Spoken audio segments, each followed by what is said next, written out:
KBS 1라디오 신성원의 오늘 세계는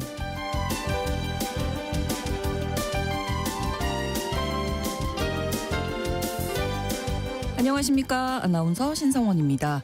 눈이 내리고 있는 수요일입니다. 날씨는 우리 생활에 큰 영향을 미치는 요소 중에 하나인데요. 최근 유럽 일부 국가에서는 햇빛과 바람이 거의 없는 상태, 둥켈플라우테 현상이 나타나면서 전력난을 겪고 있다고 합니다. 그중 대표적인 국가가 독일인데요. 둥켈플라우테가 계속되면서 재생에너지 생산이 급감하고 전력 가격이 최대 10배 가까이 치솟았다고 합니다. 최근 자동차 산업 위기에 에너지 위기까지 겹친 독일이 현재 상황을 어떻게 헤쳐나가고 있는지 잠시 후 글로벌 이슈 에너지 코너에서 알아보겠습니다.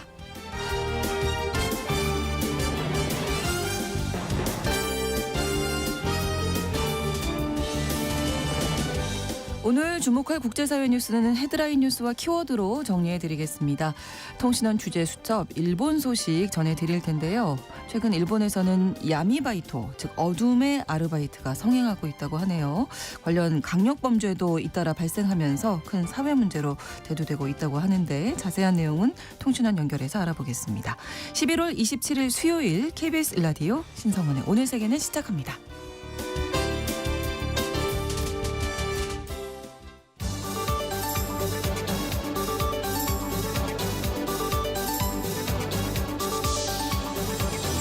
오늘 세계는 헤드라인 뉴스.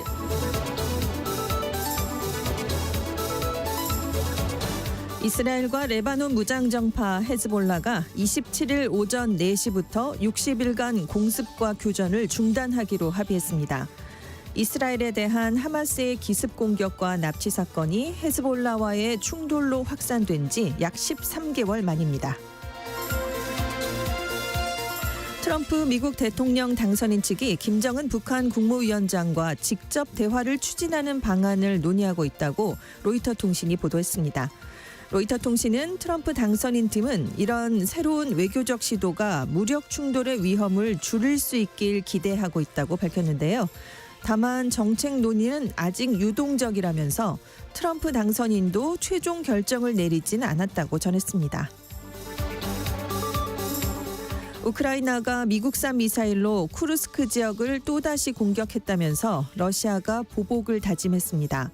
우크라이나가 미국의 무기 제한 조치 해제 이후 에이테크임스로 러시아 본토를 공격한 건 이번이 세 번째인데요. 한편 러시아 측은 지금의 전선을 유지하는 한국식 휴전 시나리오는 강력히 반대한다고 밝혔습니다. 가브리엘 보리치 칠레 대통령이 10여 년 전 성추행을 저질렀다는 혐의로 고소를 당했습니다.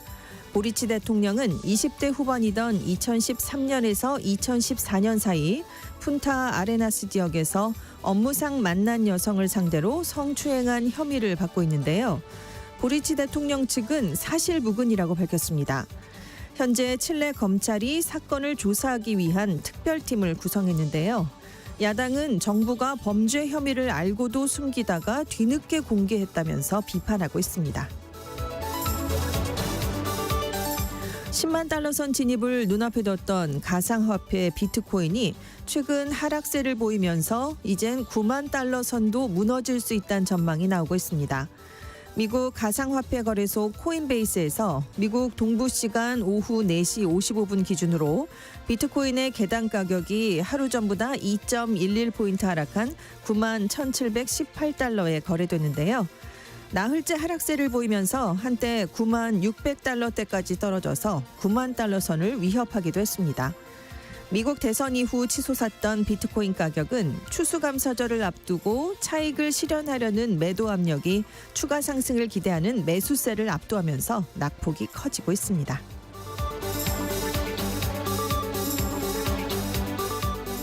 오늘의 헤드라인 뉴스였습니다. 외신캐스터 전주현 씨가 전해주셨고요. 기상특보가 들어와 있어서 전해드리겠습니다. 제주 앞바다, 제주 북부 앞바다, 동부 앞바다, 서부 앞바다 이 지역에 풍랑경보가 발효돼 있습니다. 전국적으로 곳곳에 눈이 많이 내리고 있는데 제주 지역 같은 경우에는 바람이 또 많이 불고 있네요. 제주 앞바다 지역 풍랑 경보가 발효돼 있어서 TV, 라디오, 스마트폰을 통해서 풍랑 정보 수시로 오늘은 확인을 좀 해주셔야겠고요. 관공서에서 발효하는 재난 예보 경보를 주의해서 좀 들어주셔야겠습니다. 오늘 중부지방 중심으로 많은 눈이 또 예보돼 있기 때문에 기상 정보에 좀 오늘은 주의를 기울이셔야 되겠습니다. 자, 이번에는 키워드로 정리한 국제사회 뉴스 살펴드립니다. 첫 번째 키워드인데요. 드디어 멈춘 북쪽의 화살. 네, 예. 26일에 이스라엘 안보 내각이요 헤즈볼라와의 휴전안을 승인했습니다. 네. 그래서 현지 시각으로 27일 오전 4시부터 60일 동안 양측의 공습과 교전이 중단되는데요. 이 양측 간의 전쟁이 발발한 지 416일 만이고요. 이스라엘군이 9월에 헤즈볼라를 겨눈 북쪽의 화살 작전 개시를 선포하고 레바논 남부에서 18년 만에 지상전에 들어간 시기부터 따지면 한 2개월 만에 이제 휴전이 성립이 됐습니다. 네. 미국이 제시를 했습니다. 이번 휴전안은요. 60일간 일시 휴전을 하면서 이스라엘 군이 레바논 남부에서 철수를 하게 되고요. 헤즈볼라의 중화기를 이스라엘 국경에서 30km 정도 떨어진 레바논 리타니강 북쪽으로 물러나게 하는 내용이 담겼습니다. 또 이스라엘 레바논 국경지대에는 유엔이 설정한 양측의 경계선인 블루라인에 이 레바논 군 수천 명을 추가로 투입을 하게 되는데요. 그래서 레바논 주둔 유엔 평화유지군과 함께 무력 충돌을 막는 역할을 하게 됩니다. 네. 이 네타냐후 총리가 휴전을 승인한 직후에 대국민 연설을 했습니다. 휴전을 결정한 3가지 이유가 있다라고 얘기를 했는데요.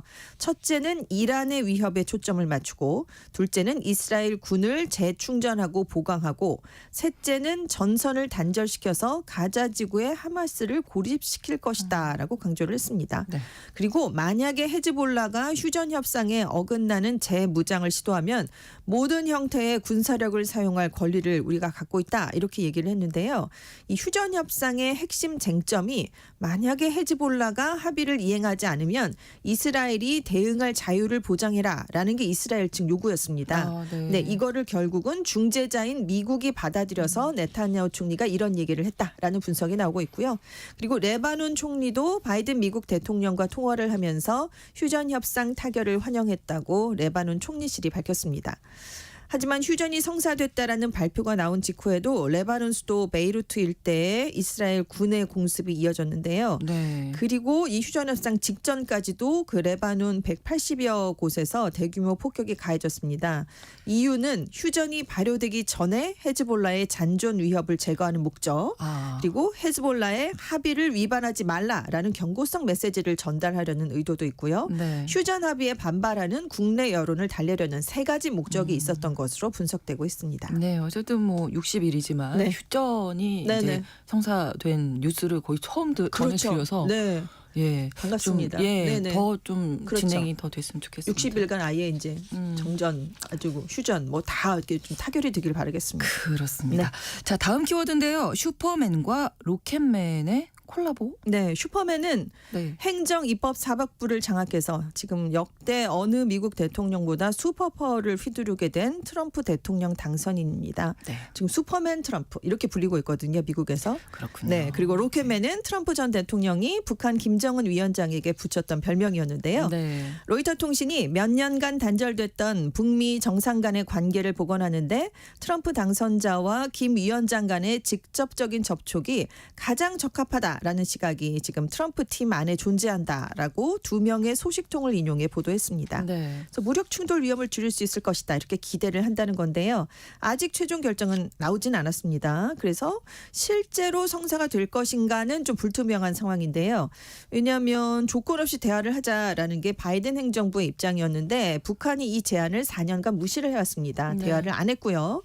그러는 사이에 핵과 미사일 역량을 더 고도화시켰고 지금은 우크라이나 전쟁을 매개로 해서 러시아와 군사 협력을 더 강화한 상황이기 때문입니다. 그리고 김 위원장이 트럼프 당선자의 대선 승리 이후에 북미 정상회담 협상직의 관측 이게 좀 높아지니까 거기에 대한 얘기를 21일에 내놓은 적이 있는데요. 네. 우리는 이미 미국과 함께 협상으로 갈 수 있는 곳까지 다 가봤다라면서 대미 협상을 통해 확신하게 된 건 미국의 공존 의지가 아니라 적대적인 대북 정책이었다, 이렇게 말을 했기 때문입니다. 그리고 지금 북한 문제가 사실상 외교 정책 우선순위 면에서 중동하고 우크라이나 전쟁에 좀 밀릴 가능성이 그렇죠. 큰 것으로 지금 네. 알려져 있거든요. 그런데 지금 예상보다 이른 시기에 북미 정상회담 검토 얘기가 나왔거든요. 그래서 회담이 의외로 빨리 진행될 수도 있다라는 반대쪽 전망도 있는데 네. 특히 트럼프 2기가 이제 4년밖에 할 수가 없지 않습니까? 그렇죠. 그래서 빨리 성과를 내야 됩니다. 재선 정권이기 때문인데 그래서 계기만 마련되면 언제든지 할 수도 있다. 이런 전망이에요. 그래서 지금 22일에 백악관 수석 국가안보부 보좌관에 집권 1기 때 대북 협상 실무를 담당했던 알렉스 웡이라는 인물이 발탁이 됐습니다. 그래서 네. 이거 북미 정상 외교 체계의 신호탄 아니냐 이런 해석이 나왔는데 네, 그러니까 네. 계기만 마련되면 언제든 그렇죠. 할 수 있다. 네, 이런 네, 전망이 네. 좀 힘을 또 싣고도 있습니다. 네. 자, 다음 키워드는 너 죽고 나 살자. 네, 사실 너 죽고 나 죽자 이렇게 싸우게 되는데 네. 지금 트럼프 대통령 입장은 나는 살아야 되겠다는 입장입니다. 예. 트럼프 당선인이 취임 첫날 마약 유입과 불법 이민에 대한 대응으로 인접 국가인 멕시코와 캐나다에 25%의 관세를, 중국에는 추가 관세에 10%를 더한 관세를 부과하겠다라고 예고를 했는데요. 이제 관세 폭격이 현실화됐습니다. 예. 그래서 일단 트럼프 당선인은 멕시코랑 캐나다가 좀비 마약으로 불리는 펜타닐의 유입 그리고 불법 이민자들을 제대로 단속할 때까지 양국산 모든 제품에 25%의 관세를 부과하겠다라고 얘기를 했고요. 네. 중국에도 멕시코 등을 통해서 미국으로 유입되는 중국의 펜타닐 문제가 해결될 때까지 기존에 구상했던 관세에 더해서 10% 추가 관세를 부과하겠다라는 내용입니다. 네. 그래서 사실 선거 운동 기간에 모든 국가에 10 내지 2% 보편 관세를 매기고 중국에는 최소 60% 이상 관세 얘기를 너무 많이 너무 많이 들어서. 했죠. 예. 그래서 와 이거 정말 그럴 건가 보다 네. 이런 이제 우려가 커지고 있는데 그렇죠. 특히나 미국의 최우방국이면서 동맹국인 멕시코와 캐나다가 제일 먼저 조준을 당했다는 게 눈에 띄는 점입니다. 네, 네. 국익 앞에서는 적과 친구의 구분도 없다라는 메시지를 보냈다는 건데요. 그래서 일부에서는 이번 조치가 자국의 이익을 위해서 이웃 나라를 가난하게 만드는 이른바 근린 궁핍화 정책이 될 수 있다. 이런 평가까지 나오고 있습니다. 네. 근데 지금 멕시코, 캐나다, 중국이 겨냥된 이유가 있어요. 작년 기준으로 미국의 1, 2, 3위 교역국이기 때문입니다. 이 세 나라와의 교역 비중이 미국 전체 교역의 40%나 차지를 하고 있기 때문에 제일 먼저 조준이 된 건데요. 일단 일부 나라가 보복 관세 등으로 맞설 가능성이 있거든요. 그렇죠. 이러면 글로벌 경제와 무역에 큰 파장이 일 수밖에 없는데 네. 실제로 관세 폭탄이 이렇게 예고가 되니까 미 달러에 대한 주요국의 통화 가치가 어제 하락했습니다. 각 나라 금융시장도 출렁였고요. 그래서 네. 트럼프 리스크는 현실화가 됐습니다. 그래서 지금 사실 미국이 그동안 자유무역 협정의 일종인 미국, 멕시코, 캐나다 협정을 맺어왔었거든요. 그래서 이 나라에 무관세를 적용해 왔는데 지금 2기가 시작되자마자 이 협정이 뒤집혀질 가능성이 커졌습니다. 그래요. 그리고 이제 멕시코 등에 투자를 늘린 우리 기업들도 피해가 불가피해질 전망인데요. 이외에 트럼프 행정부가 관세 카드를 앞세워서 대미 무역 흑자 해소라던가 방위비 재협상을 우리나라에 요구할 가능성도 제기되고 있습니다. 그렇습니다. 네. 그런데 이번 관세 공약이 트럼프 당선인 취임 전에 협상 카드로 쓰일 가능성도 배제할 수는 없다. 뭐 네. 이런 전망도 있네요. 엄포를 놓는다는 거죠. 협상하려고. 그러니까요. 이걸 네. AP통신이 지적을 한 건데 멕시코랑 캐나다의 고율 관세를 지금 부과했는데 이러면 미국 자동차 업계에 악영향이 갈 수 있기 때문입니다.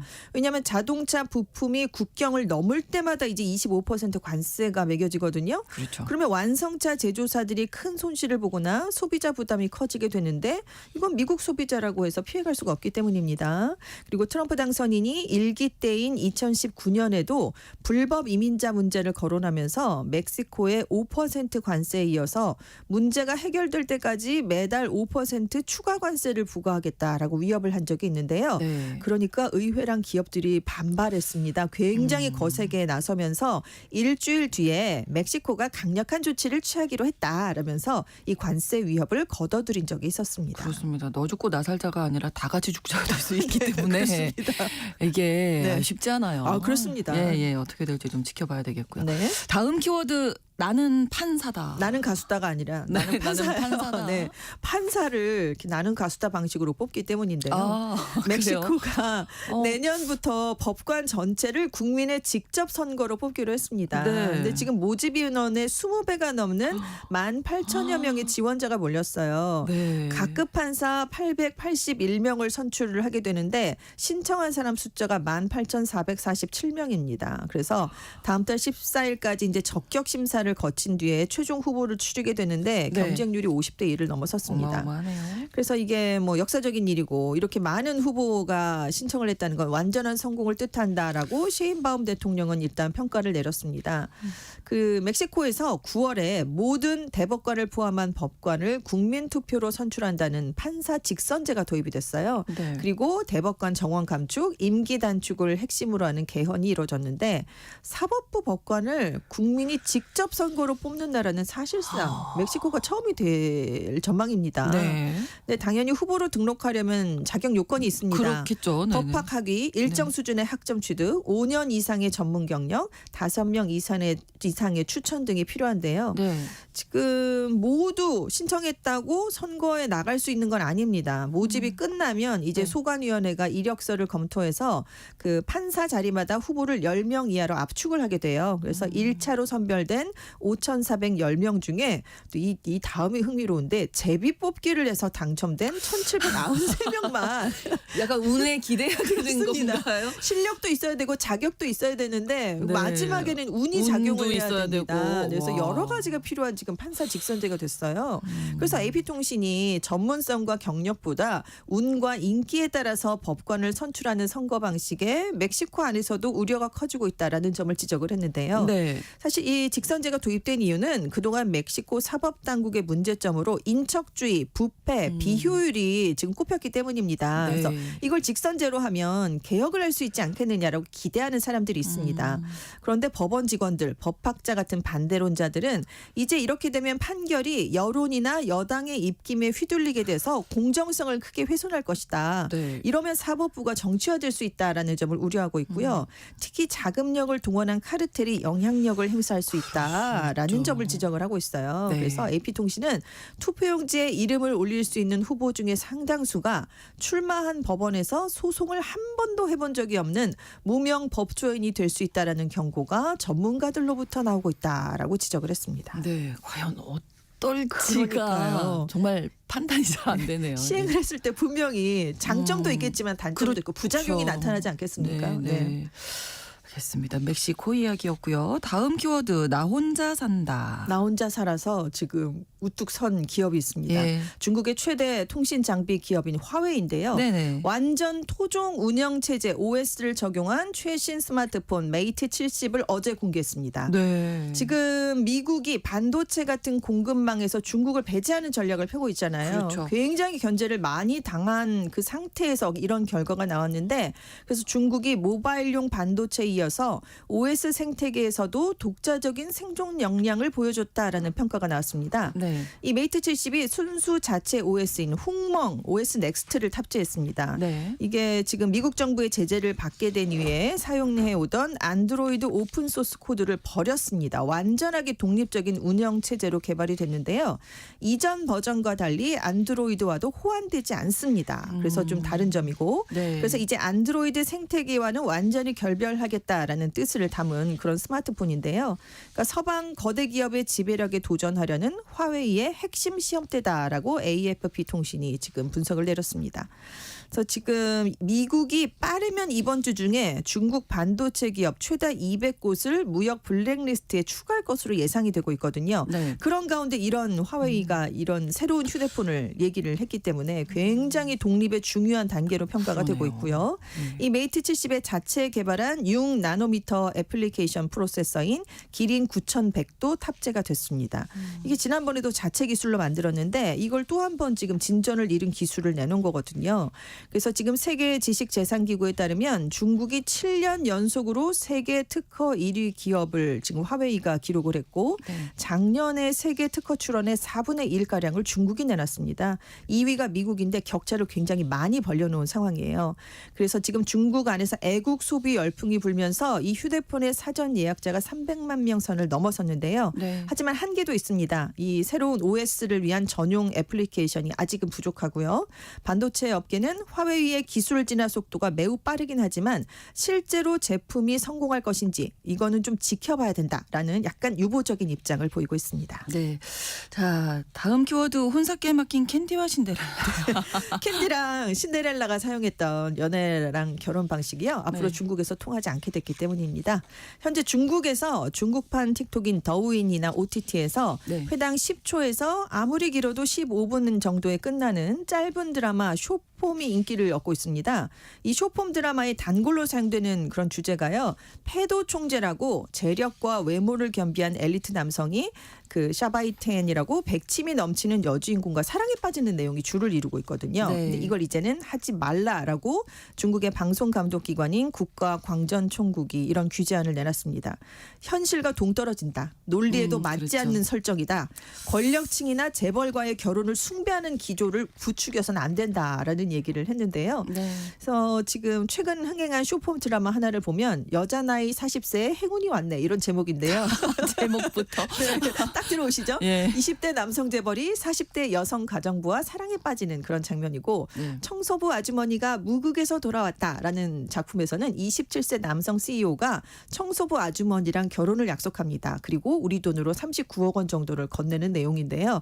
주 시청층이 여성층이기 때문입니다. 그래서 이제 광전 총국이 노력 없이 성공하거나 하루아침에 부자가 되려고 하는 잘못된 가치관을 조정하는 내용은 엄격하게 규제해야 된다라고 강조를 내렸습니다. 캔디와 신데렐라가 네, 예. 좀 힘들어지게 됐습니다. 다른 방식. 그래서 신데렐라긴 하지만 내가 자수성가했다라는 신데렐라 아, 스토리를 그렇죠. 아, 이 제작사들이 약간 끼워 넣으면서 규제를 피해가고 있다고 합니다. 그렇게 네. 또 달라질 수 있겠네요. 그렇습니다. 헤드라인 뉴스와 키워드 외신캐스터 전지현 씨와 함께했습니다. 고맙습니다. 네, 감사합니다. 또 기상특보가 한 가지 들어와서 전해드립니다. 오늘 서울 서남권, 서울 서부권 지역에 11시 20분을 기해서 대설 경보가 발효됐습니다. 외출 오늘은 좀 피하셔야겠고요. 쌓인 눈들 미리미리 좀 치우시고 대중교통 이용하시는 게 좋겠습니다.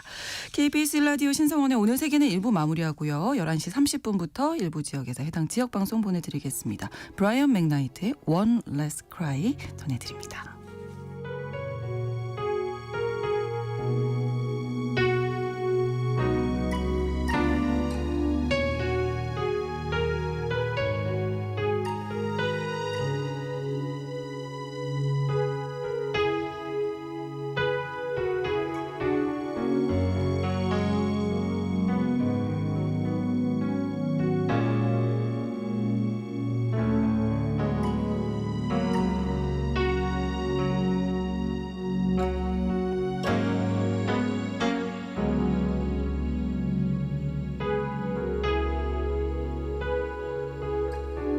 My shattered dreams and broken heart are mending on the shelf.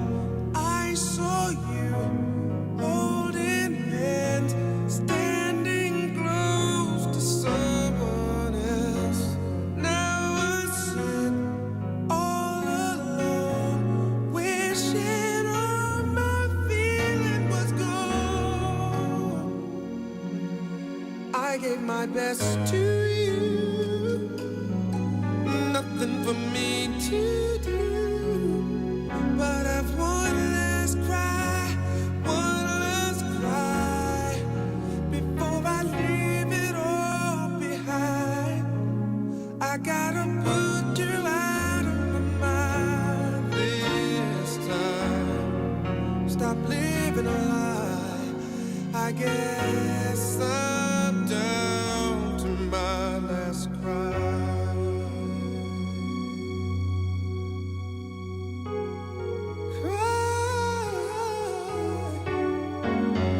I was here, you were there.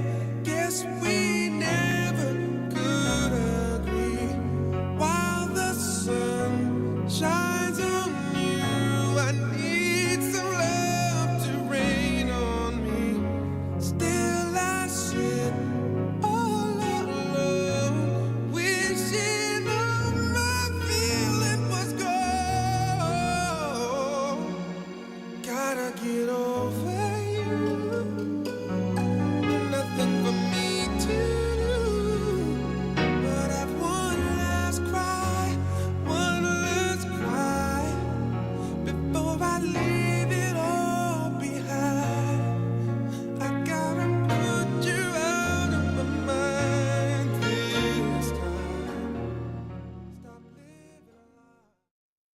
지금 시각은 11시 30분입니다.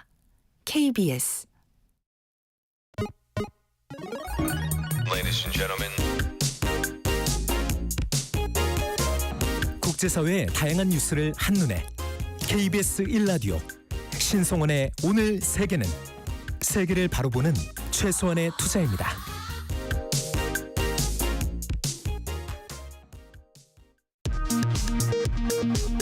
이 시각 라디오 정보센터 뉴스입니다. 서울 등 중부권과 전북에 폭설이 내리면서 눈길 교통사고와 항공편, 여객선 결항이 잇따르고 있습니다. 일부 산악도로와 국립공원 탐방로가 통제된 가운데 14년 만에 대설 경보가 내려진 서울에서는 출근길 지하철이 지연 운행됐습니다. 대통령 부부 공천 개입 의혹을 수사 중인 창원지검이 오늘 오전 서울 여의도 국민의힘 중앙당에 대한 압수수색에 나섰습니다. 검찰 관계자는 다른 곳에 대해서도 추가 압수수색 영장을 청구했다고 밝혔습니다. 국민의힘 당원 게시판에 한동훈 대표 가족이 윤석열 대통령 부부를 비방하는 성격의 글을 올렸다는 의혹을 두고 당내에선 오늘도 갑론을박이 이어졌습니다. 국민의힘 추경호 원내대표는 김건희 여사 특검법의 국회 재표결 전망과 관련해 최소한 대화를 나누는 의원들은 단일 대우에 지금 전혀 흔들림이 없다고 밝혔습니다. 더불어민주당 박찬대 원내대표는 윤석열 정권 몰락에 카운터다운이 시작됐다며 윤석열 대통령의 김건희 특검법 거부권 행사를 강하게 비판했습니다. 일본 정부는 사도광산 추도식 관련 혼란은 교도통신의 오보 탓이라고 주장했습니다. 이탈리아 G7 외교장관 회의를 계기로 한일 외교장관이 만났지만 외교부는 조태열 외교부 장관이 추도식 문제에 유감을 표명했는지는 밝히지 않았습니다. 기업 데이터연구소 CEO 스코어에 따르면 국내 대기업 중에서 올해 3분기 기준 영업이익으로 이자를 내지 못하는 이자 보상 비율 1 미만 기업이 모두 52곳인 것으로 집계됐습니다. 지금까지 라디오 정보센터 뉴스 정한나였습니다.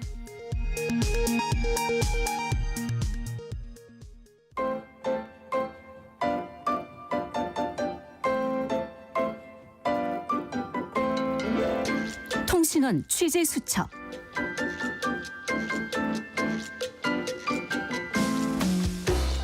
통신원 취재 수첩 오늘은 일본 도쿄 김민정 통신원 연결해 보겠습니다. 안녕하세요.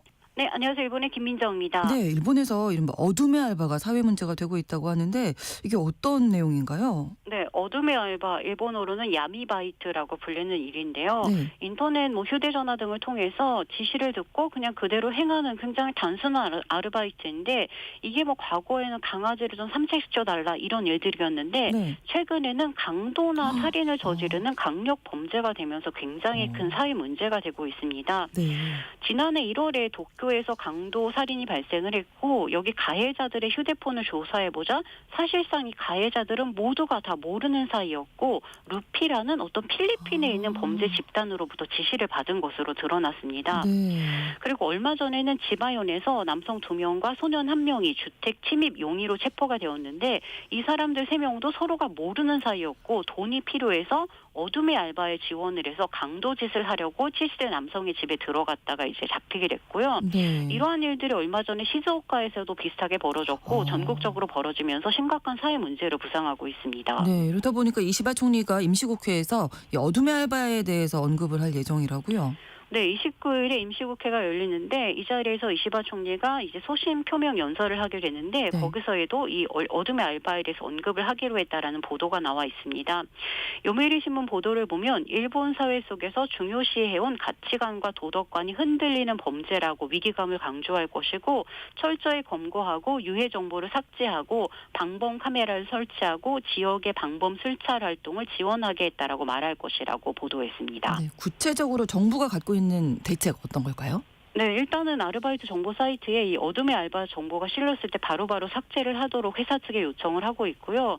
최근에 경시청은 어린 학생들이 사실상 이것이 자신들이 범죄의 가해자가 되는 것이지만 범죄의 피해자도 되기 때문에 가해자이자 피해자가 되지 않도록 각 고등학교를 돌면서 이 어둠의 알바에 대해서 강연을 하고 있습니다. 네. 어제 후디TV 뉴스를 보면 경시청이 쇼와 여자대학 부속 중고등학교를 찾아가서 교원들을 상대로 이 어둠의 알바에 대한 강연을 했습니다. 네. 이 강연에서 경시청은 어둠의 알바가 범죄라는 사실을 학생들에게 지속적으로 알려야 하고 절대 가담시켜서는 안 된다고 강하게 말했습니다. 한편 경시청은 알바를 할 때 신분증 등을 절대로 보내지 말라고 주의를 촉구했는데요. 네. 가족의 신상이나 주소 등도 마찬가지입니다.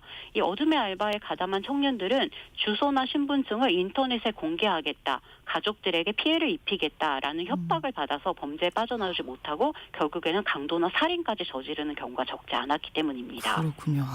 급한 문제네요. 이 범죄에 이렇게 청년들이 가담을 하게 된 게 일본 사회 전체적으로 좀 이제 경제적으로 어려워졌기 때문이겠죠. 네, 그렇다는 보도가 나와 있는데요. 네. 사실상 이제 얼마 전에 어둠의 알바 가담 혐의로 체포된 22살 용의자가 자신이 빚 압박을 받고 있고 그래서 어둠의 알바에 처음으로 지원했다라고 밝혔습니다. 특히나 생활고에 시달리고 어떤 보호자들의 보호를 받지 못하는 청년들이 이러한 범죄 유혹에 빠져드는 것으로 드러났는데요.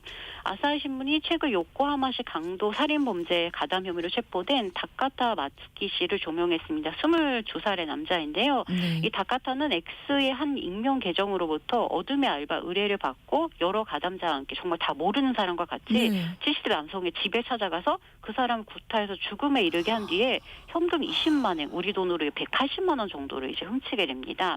아사히 신문은 일본의 한 시민단체가 13세부터 25세 청년층 420명을 대상으로 한 설문조사를 한 결과 네. 이 중에 3분의 1이 빚을 진 경험이 있다고 대답을 한 것으로 나타났습니다.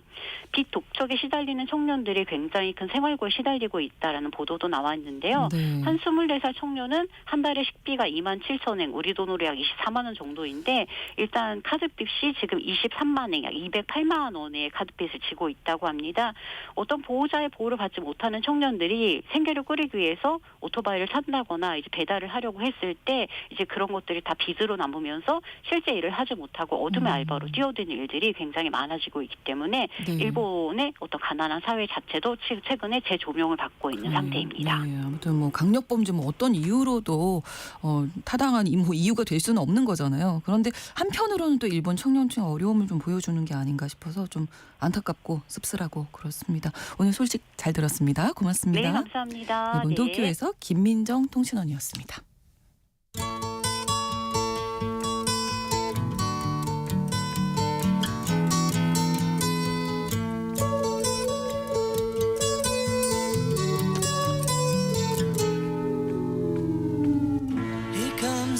글로벌 이슈입니다. 에너지에 관한 최근 이슈 가운데 우리가 주목할 점들 짚어보는 시간인데요. 법무법인 율촌 전문위원이신 최준영 박사님과 함께하겠습니다. 어서 오십시오. 네, 안녕하세요. 요즘 뭐 독일 얘기를 좀 자주 하게 되는데 네, 맞습니다. 좀 좋지 않아요? 예, 우리나라 분들이 좋아하는 나라가 독일인데 네. 독일 상황이 여러 가지 좋지 않습니다. 일단은 이제 경제적으로 봤을 때 이제 미국보다 한참 지금 성장률이 뒤처지고 있고 네. 옆 나라인 프랑스에 비해서도 성장률이 되게 낮게 나타나요. 이제 잘 아시는 것처럼 독일의 대표적 산업이 자동차인데 자동차. 예, 그렇죠. 최근 세계 2위 업체인 이제 폭스바겐이 대규모 감원을 선언하는 등 이제 갈등이 커지고 있어요. 사실 이제 독일 자동차 그러면 세계 최강이다라고 많이들 네. 알고 계신데 이게 왜 이렇게 됐느냐 여러 가지 원인이 있지만 그 동안에 이제 사실 독일 업체들은 중국에서 크게 돈을 많이 벌어왔는데 최근에는 중국 전기차 보급이 확대되다 보니까 독일 업체들이 중국에서 수익은커녕 오히려 손실을 보고 있는 것이 이제 가장 큰 원인으로 꼽히고 있습니다. 중국 전기차도 뭐 값싼 저렴하고 그렇죠. 하니까. 그러니까 우리나라 같은 장점이 경우도 사실 잘 보시면 이제 버스 같은 네. 경우에 보면 전기 버스 꽤 많이 보입니다. 중국산. 네, 네. 예. 아. 그리고 아마 다음 달 정도부터는 아마 세계 최대 전기 업체로 이제 바뀌었죠. 이제 전기차 업체가 이제 테슬라에서 BYD로 바뀌었는데 예. 이 BYD의 이제 시걸이라는 모델이 이제 들어올 예정입니다. 보통 이제 해외에서는 이제 $10,000에 팔리고 있어요. 예, 우리 돈으로 한 1,400만 원 정도인데 예. 일단은 뭐 합리적으로 판다 그러면은 이제 여러 가지 비용을 붙여도 한 2천만 원 이하 그러겠는데요. 예, 되다 네. 보니까 여러 가지로 걱정이 됐죠. 물론 이제 이 BYD 같은 경우는 한국 시장에서는 좀 비싸게 팔겠다. 뭐 한 3,500만 원 이런 이야기를 왜요? 하는데 왜 우리나라에서만요? 네. 글쎄요. 뭐 여러 가지 생각이 있는 것 같습니다. 그렇습니다. 아무튼 뭐 한때는 유럽의 기관차다 예. 잘 나갔던 독일이 왜 이렇게 사정이 안 좋아진 거죠? 뭐 우리나라도 그렇지만 사실 한 나라의 경제는 좋아졌다, 나빠졌다를 이제 물론 반복을 그렇긴 합니다. 합니다만. 예, 1990년대 초중반 독일은 이제 통독에 따른 후유증으로 되게 큰 어려움을 겪었죠. 그렇죠. 그래서 사실 20세기 초반까지 2001년 여태까지는 이제 유럽의 병자로 독일이 불리기도 했어요. 네. 그런데 21세기 초반에 이제 노동 개혁을 통해 가지고 이제 노동 비용 감축에 성공을 하고 그다음에 이제 국내에 있던 공장들을 동유럽으로 이제 보내면서 경쟁력 회복에 이제 성공을 했던 거죠. 이렇게 되면 이제 한 15년 정도는 잘 버팁니다. 네. 그런데 최근 들어서 다시 어려워지고 있죠. 최근 독일 경제의 어려움은 이제 무엇보다도 에너지 비용의 상승에서 원인을 찾는 사람들이 많아지고 있어요. 네. 그러니까 유럽에서 독일이 가장 비싼 산업용 전력 요금을 부담하고 있거든요. 아. 그러다 보니까 독일 업체들의 경쟁력이 살아나기는 쉽지 않습니다. 산업용 전력 요금만큼은 좀 이제 저렴하게 해줘야 예. 잘 돌아갈 텐데 왜 이렇게 비싸졌을까요? 일단 기본적으로 이제 에너지 전환 때문에 그렇다라는 네. 것들이 대체적인 이야기입니다. 사실 독일은 이제 20년 동안 이제 잘 아시는 것처럼 풍력을 비롯한 재생에너지 보급 확대를 많이 그렇죠. 노력을 해왔고요. 네. 이게 이제 독일어 에네르기 벤데라는 이름으로 아주 고유명사처럼 이제 불려왔습니다. 사실 이제 세계적인 제조업 국가인 독일이 저렇게 에너지 전환에 나설 수 있으면 뭐 우리나라도 못할 거 없다라고 많은 나라들이 이제 생각을 이제 하게 만들었던 거죠. 그렇죠. 그런데 이제 이 과정에서 전력 요금이 지속적으로 이제 상승하면서 산업 경쟁력 하락 원인으로 이제 지목이 되고 있습니다. 여기에 또 우크라이나 이 전쟁이 맞습니다. 뭐 유럽 전체에 영향을 미쳤지만 특히 독일이 맞아요. 영향을 많이 받은 것 같아요. 독일이 제일 크게 이제 예, 영향을 예. 받았죠.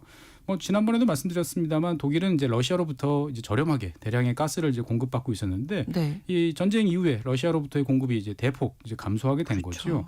여기에 더해 이제 독일과 러시아를 직접 연결하던 이제 발트해 해저에 이제 깔려 있던 노르트 스트림도 이제 파괴되면서 아, 천연가스 공급이 이제 중단돼 버렸죠. 네. 그러니까 일단은 가스가 부족한 상태에서 독일은 급한 대로 미국의 LNG를 수입하면서 이제 큰 위기를 넘겼어요. 가스가 이제 아예 없지는 않습니다. 네, 그런데 문제는 이제 미국산 LNG가 러시아산에 비해서 적어도 비싸겠죠. 2배, 많이는 3배까지 비싸다 아, 보니까 그 정도로 비싸요. 그렇죠. 비용 부담이 이제 커진 거죠. 그래도 이제 2023년, 24년 중반까지는 그래도 천연가스 요금이 전 세계적으로 많이 내렸습니다. 그래가지고 이제 한숨을 돌릴 것처럼 보였는데 네. 최근에 또 문제가 생기기 시작을 했습니다. 어떤 문제인가요 이번에는? 일단은 날씨 문제인데요. 오늘 뭐 우리나라에도 지금 눈이 수도권에 많이 와가지고 예, 다들 고생하시는데 독일 같은 경우는 최근 11월 초부터 바람이 불지 않고 구름만 많이 끼는 날씨가 이어졌습니다. 예, 독일어로 이런 상황을 이제 둥켈플라우테라고 이제 부르는데요. 네. 이런 상황이 계속되면 당연히 바람이 안 부니까 풍력 안 되고 풍력 안 되고. 그다음에 구름만 많이 끼니까 햇빛이 태양광 안 없으니까. 되고 예. 그러니까 재생에너지 비중이 높은 독일로서는 매우 심각한 전력 부족에 이제 직면하게 된 거죠. 근데 이게 특이한 현상인 거죠 독일에서도. 그러니까 이제 이 현상은 종종 나타나는데 아. 예, 이게 이제 올해 들어서 조금 더 심하게 나타나는 것 같아요. 그러니까 이 약한 바람 그리고 이제 구름 종류 중에서 여러분들 지구과학 시간에 공부하셨던 기억을 떠올려 보시면 이제 네. 뭐 저군 또는 충저군이라고 부르는 이제 구름들이 있는데 네. 이런 것들이 이제 결합이 돼서 한 60분 정도 나타나는 현상입니다. 보통 연간 한 10회 정도 나타난다고 그래요. 근데 네. 보통 이제 한 10월 달부터 2월 달에 이제 주로 나타나게 날이 되는 추워지면 좀 많이 생기는군요. 그렇죠. 그리고 독일을 주로 여행하시는 분들은 이제 그 봄철, 여름철 이때 많이 가시는데 그렇죠. 유럽이 대체적으로 약간 우기인 것 같아요. 이 그렇죠. 겨울철이. 11월 달, 12월 달에 이 독일 특히 동쪽에 가보시면 네. 정말 손 뻗으면 하늘에 있는 먹구름이 닿을 것 같아요. 아, 그 정도군요. 예, 그리고 그 구름이 움직이지도 않아요. 그래서 정말 사람이 우울해지는 이제 경향이 있는데 여기 바람도 이제 바람이 안 부니까 구름도 안 그렇죠. 움직이겠죠. 움직이질 예. 않는 거겠죠. 그러니까 이제 이런 둥켈플라우테 현상이 나타나면 당연히 재생에너지 발전량이 평상시에 이제 20% 미만으로 뚝 떨어지게 되는 거죠. 그래서 이제 최근에 학자들이 지난 35년간 이제 이 둥켈플라우테 현상들이 얼마나 나타났나를 네. 이제 챙겨보기 시작을 하니까 최장 한 2주 동안 지속되는 경우도 있어요. 그러니까 재생에너지에 별로 신경을 안 쓸 때는 날씨가 안 좋네. 상관없죠, 뭐. 답답하네. 네, 뭐 그 이제 정도로. 이러고 넘어가는데 지금은 이제 당장 경제적으로 이제 큰 영향을 미치게 되는 거죠. 보면. 에네르기 밴드를 했는데 네, 맞습니다. 재생에너지 이렇게 비율을 높였는데 날씨 상황이 안 좋다 이러면 뭐 그렇죠. 그러니까 이제 우리가 재생에너지 하면 약간 걱정되는 면이 이런 거였는데 그렇죠. 이런 것들이 이제 최근 들어서 현실화된 많이 나타나고 거네요, 있어요. 독일에서. 예, 그래서 올해 같은 경우는 이제 11월 6일 날 둥켈플라우테 현상이 나타남으로써 네. 평소 이제 전체 전력 생산의 재생에너지가 한 절반 정도를 감당하고 있었는데 이게 한 12% 수준까지 훅 낮아진 거예요. 그러니까 한 35% 정도가 이제 갑자기 비어버린 거죠. 그러니까 독일 북쪽에 있는 바다, 이제 독일 사람들 기준으로 보면 이제 북해죠. 예. 북해에는 한 1,600개 정도의 풍력 발전기가 빼곡하게 꽂혀 있는데 네. 당연히 대부분 가동을 바람이 안 부니까. 안 부니까요. 그러고 이제 태양광 발전소도 뭐 거의 가동을 멈추다시피 한 거죠. 뭐 이러면 다 정전 사태 막 일어나는 거 아니에요? 대규모로? 그렇죠. 그러니까 이 당시 독일 전체 전력 수요가 66기가와트 정도였는데 일단 네. 숫자만 기억하시면 돼요. 네, 66기가와트. 예. 그런데 일단은 뭐 종류를 가리지 않고 네. 뭐 가스 화력, 그다음에 이제 문 닫으려고 기다렸던 석탄 화력, 그다음에 정말 비상시에 대비해서 내버려뒀던 이제 석유 화력까지 총동원해서 다 해보니까 53기가와트 정도를 생산을 해요. 네. 그러면 이제 13기가와트가 부족한 거잖아요. 네, 네. 그런데 다행히도 독일 같은 경우는 옆 나라 프랑스, 체코 이런 나라랑 국경을 접하고 있으니까 아, 예, 13기가와트의 전력을 일단은 수입할 수 수입해요. 있었어요. 예, 이 과정도 사실은 그렇게 순탄치 않았다고 그래요. 막 고장 나고 그래서 여러 가지 문제가 많았는데 예. 그래도 어쨌든 조달할 수는 있었어요. 예, 일단은 틀어 막으면서 정전 사태는 막게 됐는데 아, 문제는 이 과정에서 이제 전력 요금이 이제 급등을 하게 됩니다. 그렇겠죠. 예, 사람이 이제 가격 불문하고 막 전력을 만들어야 되니까 그래서 일시적으로 순간적인 현상이지만 평소보다 한 5배에서 10배 가까이 상승하기도 했어요. 이 독일에서 전력 요금이라는 게 예. 실시간으로 변하는 거예요. 그러니까 이제 우리나라 같은 경우는 가정용 전력 얼마 쓰면 이상 이렇게 계단식으로 딱딱 대충 정해. 이제 예상이 돼 있잖아요. 그렇죠. 네. 근데 독일은 이제 선택을 할 수가 있어요. 아, 그러니까 우리나라처럼 대충 예측 가능한 범위 내에서 하겠다라고 그러면 기본 요금도 좀 세고 네. 전체적으로 조금 비싸게 느껴질 수 있고요. 실시간으로 변동이 된다라고 그러면 요금이 저렴한 좀 경우가 저렴한. 많아요. 그러다 보니까 최근 들어서는 이제 변동제를 선호하게 되는데 예. 이제 막상 이런 현상이 생기면 이제 부담이 커지는 거죠. 그렇죠. 예, 그러니까 어떻게 보면은 이제 싸게 평소에 전기를 좀 쓰겠다라고 생각했던 가구들은 이번에 좀 고생을 좀 많이 했고요. 네. 사실 독일 입장에서 보면 이제 전문가들 견해를 들어보니까 이번 경우에는 운이 좋았다라고 네. 독일 내부에서도 이야기가 나와요. 그러니까 우리나라나 독일이나 사실 전력 수요 피크는 이제 1월 달입니다. 그렇죠. 예, 추운데 만약에 네. 이때 이런 일이 생겼으면 그걸 수입을 할 수도 없어서 상상하기 싫은데요. 상당히 이제 어려웠을 거다라고 네. 이제 전력회사 CEO들이 이제 이야기를 하고 있습니다. 이게 근데 운에 기댈 수만은 없잖아요. 예. 날은 추워지고 그렇죠. 어떻게 좀 대책을 세워야 할 텐데 어떤 방법이 없을까요? 이런 일을 이제 막기 위해서는 사실 전기를 이제 저장을 하면 좋은데 네. 이게 전기가 참 저장이 잘 안 되죠. 그러니까 그나마 이제 배터리 가격이 많이 낮아지다 보니까 우리나라나 중국이나 뭐 미국 같은 경우에는 이제 ESS라고 부르는 전력 저장 시설이 많이 늘어나는데 네. 이 유럽 같은 경우는 이제 좀 ESS 보급이 늦어요. 다른 지역에 비해서. 예. 그러다 보니까 이게 이런 일에 대비할 정도로 충분하게 저장을 하려면 한 수십 년은 걸릴 것 같다라고 이야기를 하고 독일 같은 경우도 특히 이제 좀 느린 이제 그런 국가로 꼽히고 있습니다. 지금 당장은 해결할 수 없겠네요. 저장 시설로는. 그렇습니다. 그 동안에는 어떻게 버텼던 건가요? 그러니까 재생에너지 비중이 뭐 10%, 15% 이럴 때는 별 문제 없어요. 그러니까요. 예, 이게 네. 다 금방 다른 발전이 네, 대체를 네. 하는데 문제는 재생에너지 비중이 커지다 보니까 이런 식으로 커버하는데 이제 한계가 있는 거죠. 그러니까 현재 독일 같은 경우는 재생에너지의 한 절반 정도가 이제 뭐 꺼진다라고 하는 것은 어떻게든 극복할 수 있다고 그러는데 이게 70% 요번처럼 이제 이런 네. 식이 벌어지면 현재보다 2배에서 4배 정도 많은 예비 시스템을 구축해야 되는데 이게 또 막대한 비용이 들어가는 거죠. 그렇죠. 예. 그다음에 여기에 대해서 또 다른 문제가 있어요. 무슨 문제가 또 있을까요? 이게 이제 동켈플라우트 현상이 한번 나타났다가 네. 딱 이제 시간이 지나면 없어지면 상관이 없는데 네, 네. 이게 길어질 경우가 문제예요. 그렇죠. 예, 그러니까 이제 배터리를 잔뜩 쌓아놓고 그걸 네. 공급을 했는데 네. 문제는 배터리는 한번 방전이 되면 충전해야 되는데. 예, 충전할 기회가 없이 다시 또 동켈플라우트 현상이 나타나면 비싼 돈을 들여 구축한 ESS도 이제 소용이 무용지물- 없는 예. 거죠.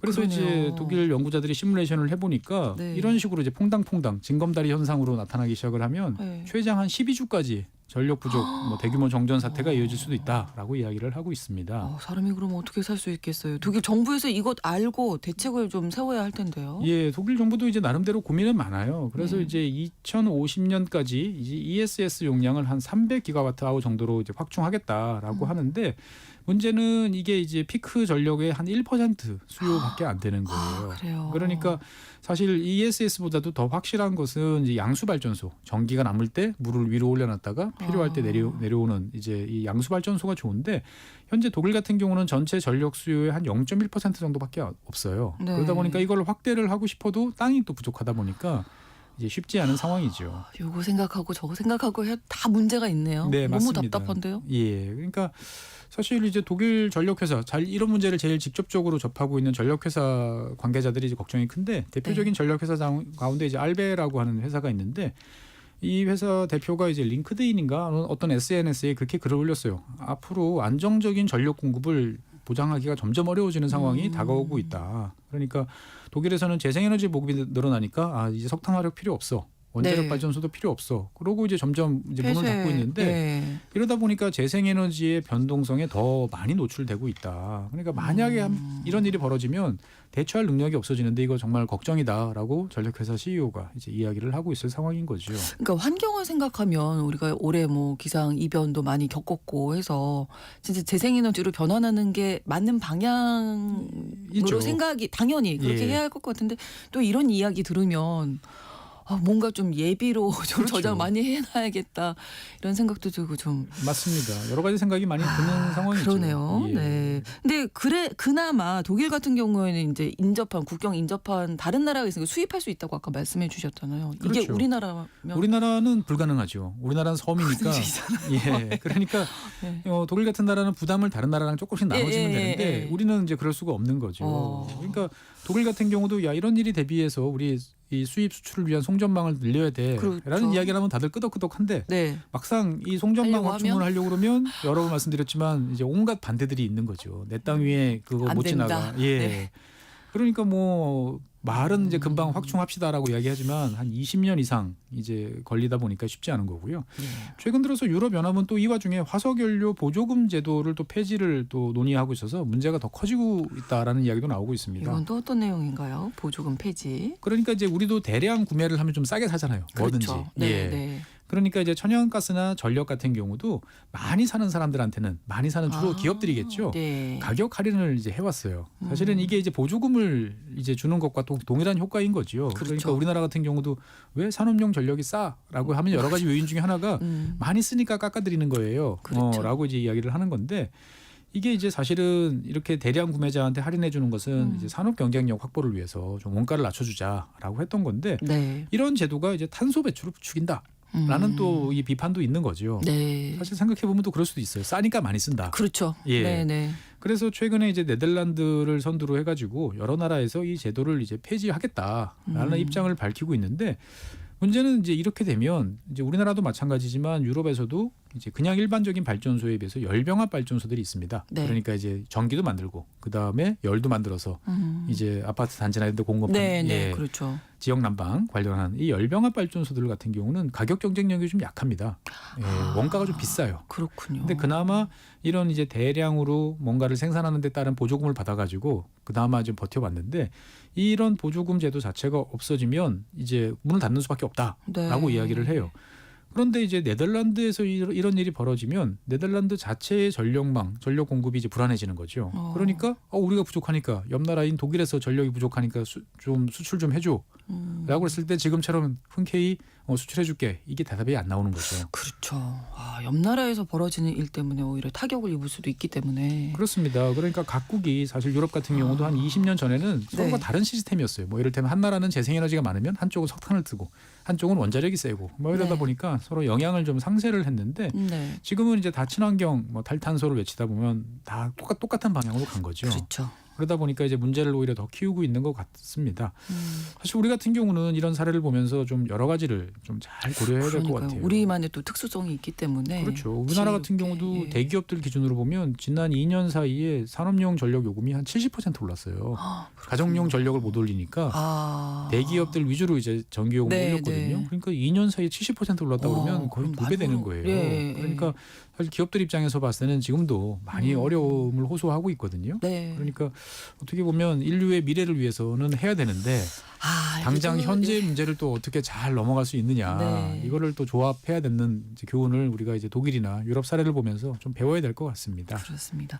글로벌 이슈 에너지 코너 법무법인 율촌 최준영 전문위원과 함께했습니다. 오늘도 고맙습니다. 네, 감사합니다. 전국적으로 지금 눈이 많이 내리고 있고 내일까지 또 눈이 온다는 소식이 계속 있습니다. 수도권 강원 내륙 산지, 충청, 전북, 동부, 경상 내륙 지역 대설특보가 발효됐고요. 모레까지 비나 눈이 내리는 곳이 전국적으로 있겠고 오늘 내일 중부지방 중심으로 많은 눈이 내리는 곳이 있으니까요. 기상특보에 관심 가지시고 많이 좀 주의를 하셔야 되겠습니다. 오늘 방송 마치면서 킹스 오브 컨비니언스의 홈식 전해드립니다. 신성원의 오늘 세계는 내일 오전 11시 5분에 다시 오겠습니다. 고맙습니다.